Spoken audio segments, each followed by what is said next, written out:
Hello বন্ধুরা, ইন্দ্রানিস কিচেনে তোমাদের সবাইকে স্বাগত জানিয়ে আজকের রেসিপি সিমাইয়ের পায়েস। এই সুস্বাদু সিমাইয়ের পায়েসটা কি করে করলাম চলো তোমাদের সাথে শেয়ার করি। রেসিপিটা ভালো লাগলে লাইক করো, শেয়ার করো, সাবস্ক্রাইব করে পাশে থাকা বেল বাটনটা প্রেস করে দিও। তো চলো লেটস গো। এই সিমাইয়ের পায়েস রেসিপিটা করতে দেখো এখানে আমি দুধ নিয়ে নিয়েছি 1 লিটার। এটা পুরো ফুল ফ্যাট দুধ আছে, গরুর দুধ আছে। এটা 50 গ্রাম মতো সিমাই নিয়েছি, মিল্ক মেড নিয়েছি, 1 চামচ মতো আমি ঘি নিয়েছি, আর দেখো এখানে অল্প কিছু কাজু কিশমিশ, 2টো এলাচ আমি থেঁতো করে নিয়েছি, আর 2টো তেজপাতা নিয়ে নিয়েছি। তো চলো এই আজকে সিমাইয়ের পায়েস রেসিপিটা আজকে আমরা শুরু করি। প্রথমেই আমি একটা কড়া নিয়েছি, ওর মধ্যে যে 1 চামচ ঘি নিয়েছিলাম সেই ঘিটা আমি এর মধ্যে দিয়ে দিলাম। ঘিটা যখন একটু হালকা গরম হবে তখন সিমাইটা ভেজে নেব। ঘিটা দেখো আমার এখানে হালকা গরম হয়েছে, আমি 2টো তেজপাতা এর মধ্যে দিয়ে দেব, আর যে সিমাইটা নিয়েছিলাম সেই সিমাইটা এর মধ্যে দিয়ে দেবো। তারপর দেখো এটাকে একটু ভালোভাবে ভেজে নেব। দেখো যেই সিমাইটা আমি ইউজ করছি একটু লাল লাল, দেখেছো? তার মানে এটা প্রথম থেকেই ভেজে তারপর প্যাকেট করে রাখে। তা আমি বেশি ভাজবো না সিমাইটা, হালকা একটু ঘিতে ভেজে নিলে টেস্টটা খুব ভালো আসে। সিমাইটা আমার ভাজা হয়ে গেছে বন্ধুরা, এটা আমি একটা আলাদা পাত্রে তুলে রাখবো। সিমাইটা দেখো আমি কড়া থেকে তুলে নিয়েছি।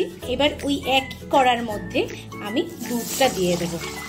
এই দুধটা আমি প্রথম থেকেই ফুটিয়ে রেখেছিলাম বন্ধুরা, কিন্তু খুব একটা ঘন করিনি, এবার একটু হালকা ঘন করে নেব।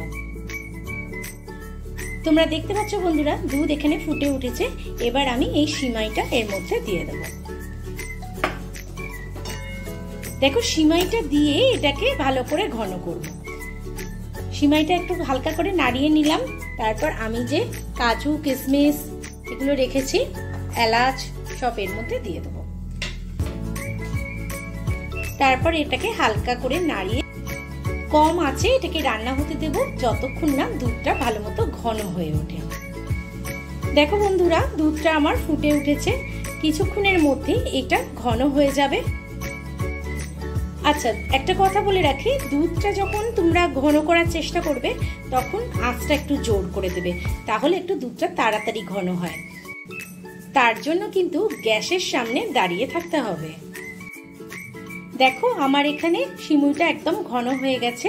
আমি এর মধ্যে অল্প একটু চিনি অ্যাড করব বন্ধুরা, কারণ এর মধ্যে আমি মিল্ক মেড দেব। আমি এখানে 1/2 কাপ মতো চিনি ইউজ করেছি। চিনিটা দিয়ে আমি একটু ভালো মতো এটাকে ফুটিয়ে নেব। এইবারে আমি এর মধ্যে 2 চামচ মতো মিল্ক মেড অ্যাড করে দেব। এটা কিন্তু অপশনাল, দিতেও পারো নাও দিতে পারো, তবে মিল্ক মেড দিলে এটা টেস্টটা দ্বিগুণ বেড়ে যায়।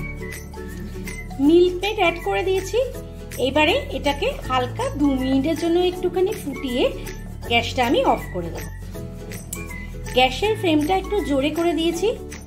সিমাইটা আমাদের ফুটে উঠেছে, এবার আমি এটাকে অফ করে দেব। আমাদের এই সুস্বাদু সিমাইয়ের পায়েস রেসিপিটা রেডি হয়ে গেছে বন্ধুরা। এটা লুচি, পরোটা বা রুটির সাথে খেতে খুবই ভালো লাগবে। রেসিপিটা ভালো লাগলে লাইক করো, শেয়ার করো, সাবস্ক্রাইব করে পাশে থাকা বেল বাটনটা প্রেস করে দিও। তো ফিরে আসছি আবার একটা নতুন ধরনের ভিডিও নিয়ে, ততক্ষণের জন্য বাই।